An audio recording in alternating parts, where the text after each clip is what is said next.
من الشیطان الرجیم بسم اللہ الرحمن الرحیم الحمد للہ رب العالمین الرحمن الرحیم الصلاة والسلام علی اشرف الاولین والآخرین سید الانبیاء والمرسلین وخاتم النبیین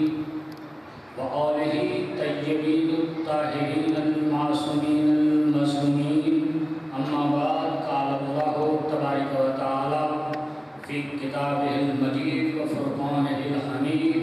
وقولہ الحق بسم اللہ الرحمن الرحیم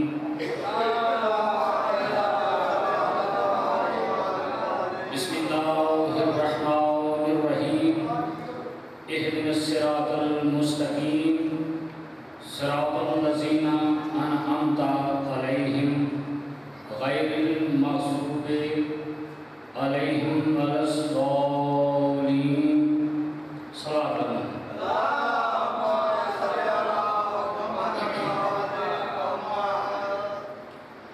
میرا موضوع آپ کو یاد ہوگا کہ ہر بندہ اپنی نماز میں دعا کرتا ہے پروردگار ہمیں صراط مستقیم کی طرف ہدایت فرما۔ اللہ کب سے ایک سوال ہے اور یہ بہت اہم سوال ہے، لیکن یہ میرا موضوع نہیں۔ جب کب تب سب نہیں تھا تو اللہ تھا، جب کچھ نہ تھا تو اللہ تھا، مگر اللہ کو اللہ کہنے والا کوئی نہ تھا۔ موضوع وہی ہے کہ وہ کون لوگ ہیں کہ جن کے راستے پہ چلنے کی ہمیں اللہ کی طرف سے ہم پکار کرتے ہیں کہ پروردگار، اللہ ہی نے اپنے کلام میں ارشاد فرمایا کہ اے بندے جب میری بارگاہ میں کھڑا ہوتا ہے تو ان لوگوں کے راستے کی طرف اور ان لوگوں کے راستے پہ چلنے کی دعا کرو کہ جن پر میرا انعام نازل ہوا۔ میں ان لوگوں کا تھوڑا سا مجھ سے تعارف کروانا چاہتا کہ اللہ ارشاد فرما رہے ہیں، یہ حدیث قدسی ہے کہ کنتُ کنزًا مخفیہ، میں چھپا ہوا راز ایک خزانہ ہوں۔ اللہ نے چاہا کہ میں پکارا جاؤں، اپنے آپ کو ظاہر کروں، تو ارادہ کیا ایک مخلوق کو پیدا کرنے کا، تو اللہ نے سب سے پہلے جس مخلوق کو پیدا کیا اسے محمد والے محمد کہتے ہیں۔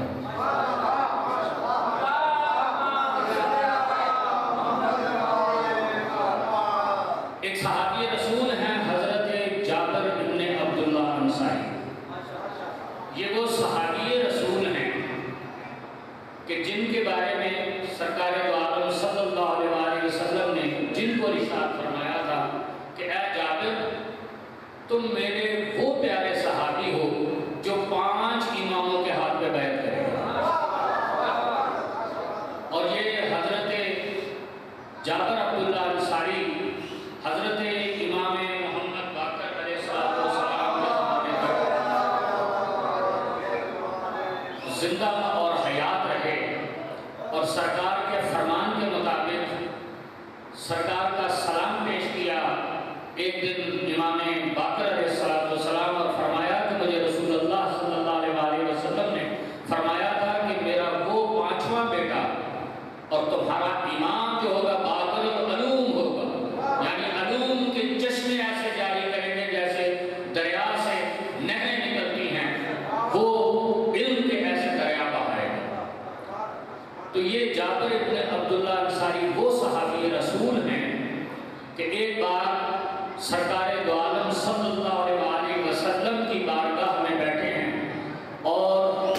پوچھتے ہیں میرے آقا و مولا آج ایک سوال کرنا چاہتا ہوں کہ ان اول شیء خلق اللہ نے وہ پہلی مخلوق جو خلق فرمائی وہ کیا تھی؟ وہ پہلی شیء، وہ پہلی مخلوق جو اللہ نے، یہ حضرت جابر بن عبداللہ انصاری کی آپ کو روایت عرض کر رہا ہوں کہ یا رسول اللہ، اللہ نے سب سے پہلے کسے خلق فرمایا؟ تو آپ فرماتے ہیں سرکار دو عالم صلی اللہ علیہ وآلہ وسلم کہ ہوا نور نبی یا جابر، کہ وہ تیرے نبی کا نور تھا۔ اول ما خلق اللہ نوری، اللہ نے سب سے پہلے اپنے نور سے مجھے خلق کیا، اور ساتھ ہی فرماتے ہیں انا و علی من نور واحد، میں اور علی ایک ہی نور سے ہیں۔ تو یہ ہے اللہ کی پہلی مخلوق جنہیں محمد و آل محمد کہتے ہیں۔ بڑی تیزی سے، وقت میں دامن میں گنجائش نہیں تو بڑی تیزی سے گفتگو کرتے ہوئے آگے بڑھتا چلا جاؤں گا کہ یہ مخلوق جب خلق ہوئی، اور چونکہ اللہ نے اپنے نور سے انہیں خلق کیا تھا، فرق ان میں اور اللہ میں یہ تھا کہ وہ کل تھا اور یہ جز تھا۔ وہ کل جو تھا اس کی طرف یہ جز مخلوق جیسے ہی یہ نورانیت سے وجود نورانیت میں آئی، تو چونکہ یہ جز تھا اپنے کل کی طرف اٹریکٹ ہوا، مائل ہوا، اور صدا بلند کی اللہ اکبر۔ یہ نورانی مخلوق اللہ کی عبادت میں اس طرح انہوں نے عبادت شروع کی کہ اللہ کو وہ اپنا مقصود، دیکھیں اللہ احسن الخالقین ہے، اس سے بڑا خالق کوئی نہیں، اس سے بڑی ذات ہے ہی نہیں۔ اللہ اکبر کا مطلب ہی یہ ہے کہ اس سے بڑا کوئی نہیں، اس سے بڑا الگ کوئی نہیں۔ تو وہ جتنا بڑا خود ہے، جتنی کمالات اور قدرت وہ رکھتا ہے، ویسی ہی مخلوق اس نے پیدا کی، اور یہ پہلی مخلوق تھی جس کو اللہ نے ایسا بنایا کہ جیسا میں خود بے مثل و بے مثال ہوں، لازوال ذات ہوں، ایسی ہی مخلوق بے مثل و بے مثال ذات مخلوق ہے۔ تو یہ مخلوق اپنے رب کو سجدہ ریز ہوئی، سبحان ربی الاعلی و بحمدہ، اللہ خوش ہوا، راضی ہوا، یہ عبادت کرتے چلے گئے، انہوں نے سجدہ کیا، اللہ مسجود ہو گیا، انہوں نے آواز دی اللہ اکبر تو اللہ کو پکارنے والا مل گیا، انہوں نے ان کو رزق ملا تو اللہ راضی کہلانے لگا۔ جیسے جیسے یہ عبادت کرتے چلے گئے، وہ معبود جو ہے، اس کی صفت معبود جو ہے وہ آشکار ہوتی چلی گئی، تو اللہ خوش ہوتا گیا، یہاں تک کہ اللہ نے اتنا راضی ہوا، اتنا خوش ہوا۔ جب انسان کوئی بہت زیادہ خوش ہوتا ہے تو پھر وہ چاہتا ہے میں یہ بھی کروں، میں یہ بھی کروں۔ اللہ اتنا راضی ہوا کہ زمین و آسمان کو خلق فرمایا، اور جب زمین و آسمان کو خلق فرمایا تو پھر راضی ہوا، اور راضی ہو کر ایک مرتبہ سورج و چاند سے اس زمین و آسمان کو روشن کیا، اور اس کے بعد اللہ پھر راضی ہوا، راضی ہوتا چلا گیا۔ مخلوقات ان کے صدقے میں تخلیق پاتی چلی گئی، یہاں تک کہ آسمان و زمین کے درمیان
ہم سب کو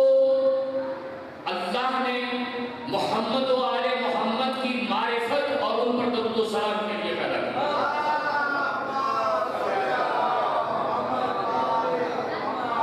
ایک دلیل دیتا ہوا آگے بڑھتا چلا جاؤں گا، اور وہ دلیل یہ ہے کہ نماز بڑی عبادت ہے، روزہ بڑی عبادت ہے، حج بڑی عبادت ہے، زکوٰۃ بڑی عبادت ہے، سخاوت بڑی عبادت ہے، بے شمار نیکیاں ہیں، لیکن اللہ کسی نیکی میں آپ کے ساتھ شریک نہیں۔ واحد ایک ہے، ایسی عبادت ہے، کیونکہ اللہ کا قرآن میں فرمان ہے کہ ہم نے انسان کو پیدا ہی نہیں کیا مگر اپنی عبادت کے لیے۔ تو مجھے بتائیں کیا ہر وقت انسان نماز میں ہے؟ تو جب نماز میں ہے تو خلقت کا مقصد پورا ہوا، جب نماز میں نہیں تو خلقت کا مقصد کہاں گیا؟ ہر وقت روزے میں نہیں، جب روزے میں ہے تو عبادت میں ہے۔ یہ جز ہے عبادت کے، یہ عبادت نہیں، عبادت وہ ہے جس کا قرآن میں ذکر ہے کہ ہم نے نہیں پیدا کیا انسان کو، جن و انس کو، مگر اپنی عبادت کے لیے۔ تو وہ کون سی ایسی عبادت ہے کہ جو ہر وقت انسان احسان ہے حسنین کے بابا کا تمام امت کے، جس نے اپنی محبت سے آپ کو لمحہ لمحہ عبادت میں، اللہ کی عبادت میں دیکھیں۔ حضرت خلیفہ اول حضرت ابوبکر صدیق رضی اللہ تعالیٰ عنہ کی حدیث مبارکہ ہے یہ جو میں بیان کرنے لگا ہوں،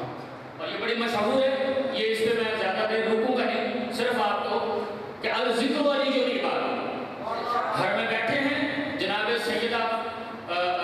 نبی پاک صلی اللہ علیہ وآلہ وسلم موجود ہیں اپنے گھر میں، اور حضرت بی بی عائشہ صدیقہ رضی اللہ تعالیٰ عنہ گھر میں موجود ہیں، ان کی موجودگی میں سرکار دو عالم صلی اللہ علیہ وآلہ وسلم کی موجودگی میں مولا علی تشریف رکھتے ہیں، اور حضرت ابوبکر صدیق کا آنا ہوتا ہے، اور آپ جب آتے ہیں تو ڈٹکی باندھتے ہوئے سیدھے جو ہے مولا علی کے چہرے کی طرف دیکھتے ہیں۔ جناب عائشہ پوچھتی ہیں کہ بابا جان آپ رسول اللہ کی موجودگی میں بیٹھے ہیں اور آپ علی کے چہرے کی طرف دیکھ رہے ہیں، یہ کیا بات ہوئی؟ تو آپ سرکار دو عالم صلی اللہ علیہ وآلہ وسلم کی موجودگی میں حضرت ابوبکر صدیق ارشاد فرماتے ہیں کہ اے عائشہ، اے بیٹی، کہ میں یہ اپنی طرف سے کام سر انجام نہیں دے رہا ہوں، میرے سرکار دو عالم صلی اللہ علیہ وآلہ وسلم کا ہی یہ فرمان ہے کہ النظر وجہ علی العبادہ، علی کے چہرے کی طرف دیکھنا عبادت ہے۔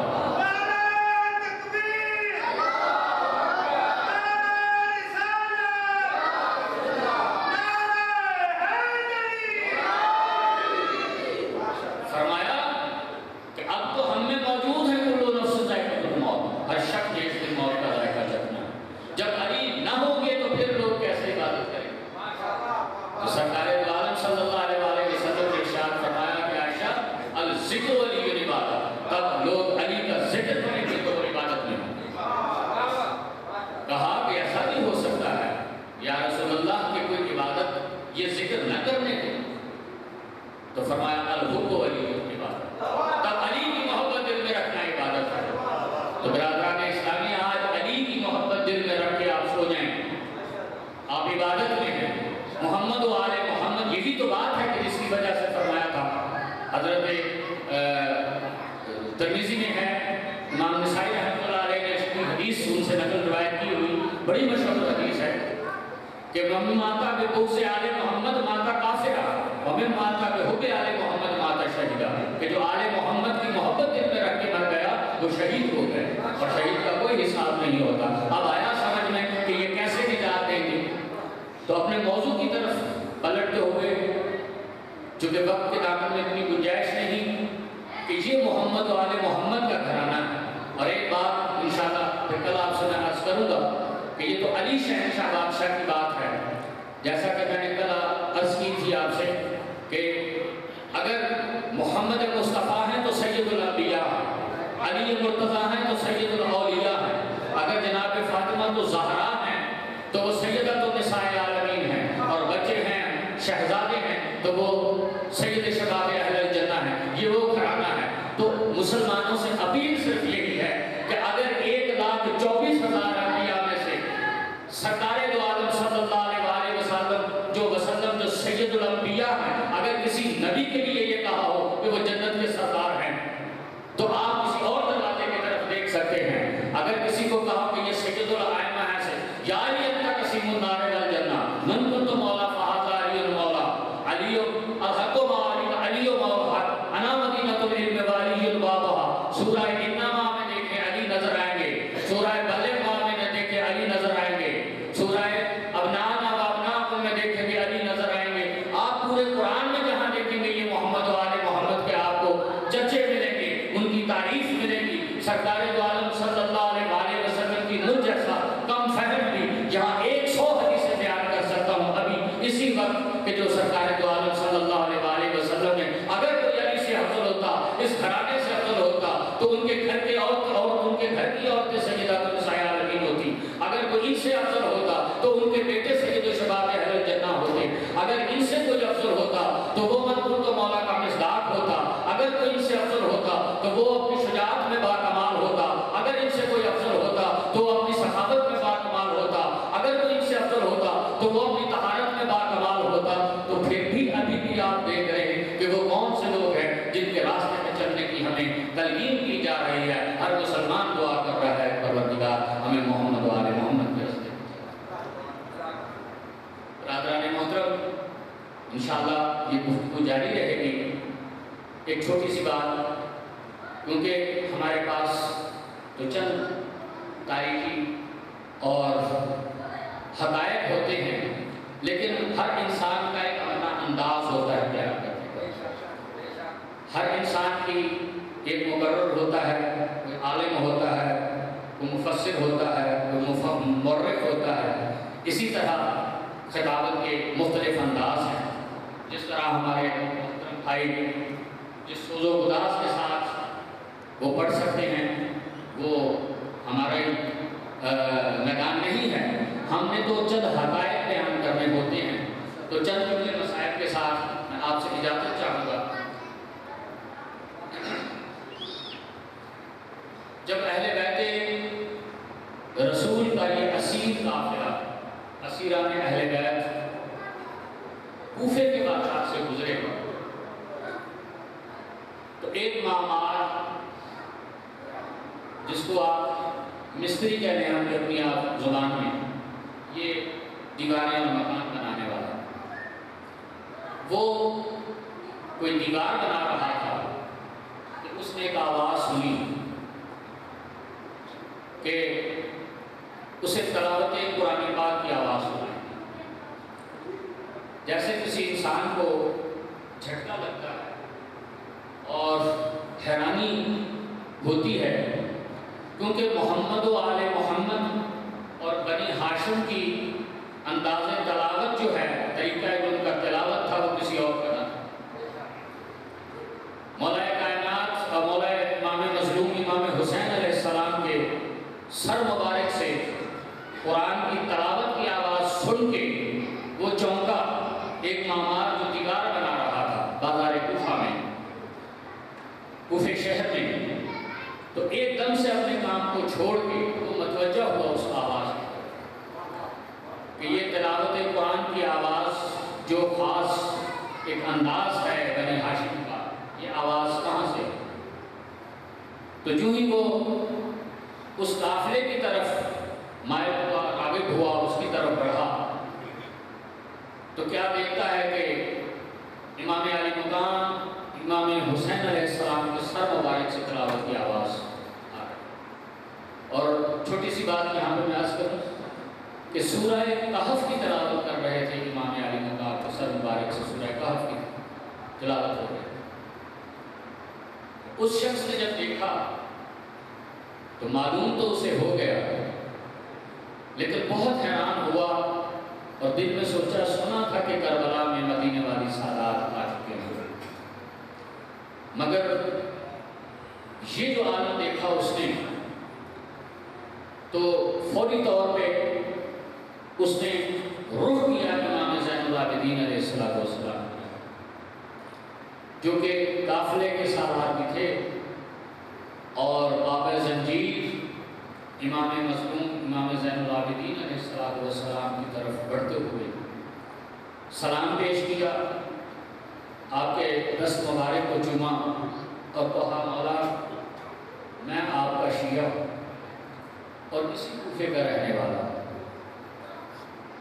مجھے موقع نہ مل سکا کہ میں میدان کربلا تک پہنچتا، لیکن ہمیں اتنی توقع بھی نہیں تھی کہ یہ سب کچھ ہو سکتا ہے۔ تو مولا میں اب حاضر ہوں اور ایک التجا کرنا چاہتا ہوں آپ سے کہ چونکہ میں یہیں کا رہائشی ہوں اور بے شک میں غریب ہوں، لیکن اگر کوئی چیز کی ضرورت ہو، کوئی میرے لائق خدمت ہو تو آپ مجھے۔ امام عالی مقام نے اس شخص کو کہا کہ بیٹا زیادہ دیر ہم تم سے بات بھی نہیں کر سکتے، اگر میں زیادہ گفت و شنید کروں گا تو شبہ تازیانے کے ساتھ ایسے گستاخی کرے گا کہ جو ناقابل برداشت ہوگی۔ بہرحال میں کوئی حاجت نہیں رکھتا، البتہ اپنی پھوپھی اماں سے پوچھ کے بتاتا ہوں کہ انہیں کوئی ضرورت ہو کہ ہمارا ایک شیعہ حاضر ہوا ہے اور وہ چاہتا ہے کہ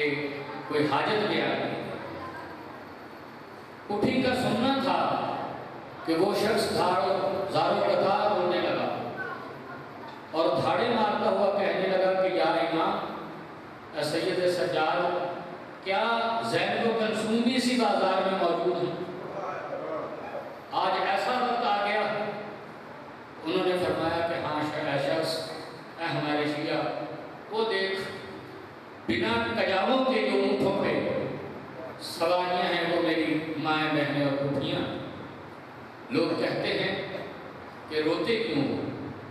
جو حقائق ہیں، اصل حقائق، وہ میں آپ کو ایک بات عرض کرنا چاہتا ہوں۔ کوئی بھی انسان جب کسی سواری پہ سوار ہوتا ہے، خاص طور پہ جانور کی سواری پہ، تو اپنے آپ کو سہارا دینے کے لیے اسے کچھ نہ کچھ ضرور وہاں پہ کوئی لگام پکڑتا ہے، کوئی کجاوے میں بیٹھا ہوتا ہے۔ لیکن آپ یقین کریں گے کہ مسلمانوں نے ان پاک و طاہر بیویوں کو کیسے دکھایا تھا۔ آپ یقین کریں، یہ تاریخی حقائق ہیں کہ بیویوں کے ہاتھ ایسے باندھے گئے تھے، گردنوں کے پیچھے ایسے ہاتھ باندھے گئے تھے۔ عالم یہ تھا اگر کوئی بچہ گر جاتا تھا، کوئی چھوٹا معصوم بچہ، تو اسے اٹھایا نہیں جاتا، وہ گھوڑوں اونٹوں کے پاؤں سے مسلا جاتا تھا،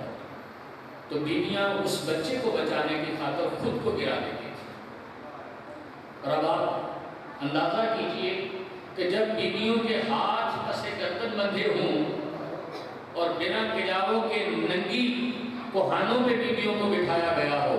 اور وہ اونٹ سے خود کو گرائیں، تو کیا عالم ہو؟ تو ایسے عالم میں جب اس نے ان بیویوں کو دیکھا تو زارو قطار رونے لگا اور منہ دوسری طرف کر کے کہا کہ امام میں یہ منظر ہی نہیں دیکھ سکتا، ہاں البتہ یہ امام سے گفتگو شنید جاری تھی کہ شمر کوڑا لے کے امام پہ برسانے کے لیے آ گئے۔ تو شمر کے برساتے ہوئے کوڑوں کو دیکھ کے بی بی نے پوچھا کہ زین العابدین، میرا بیٹا کون ہے جس سے تم گفتگو کر رہے ہو؟ امام عالی مقام نے فرمایا پوچھیے اماں، ہمارا ایک شیعہ جو پوچھ رہا ہے کہ اپنے ہمیں بتائیں کہ میرے لائق کو حاجت ہو تو میں آپ کی پوری کروں گا۔ تو بی بی پاک نے جب یہ سنا، بی بی زینب سلام اللہ علیہا نے، انہوں نے کہا کہ بیٹا سجاد، اس سے یہ کہو کہ ہماری کوئی حاجت نہیں، ہاں اگر یہ پوری کر سکے تو چند چادریں دے، آگے بازار آنے والا ہے اور ہمیں بازار سے گزرنا ہے، اسے کہو کہ ہمیں کچھ چادریں عطا کر دے، کہیں سے لا کر دے دے۔ اتنا سننا تھا کہ وہ شخص روتا ہوا کسی طرف کو منہ کر گیا اور فرمانے لگا کہ اب مجھ سے یہ برداشت نہیں ہو سکتا کہ جو اہل بیت رسول کے ساتھ سلوک کیا گیا۔ اللہ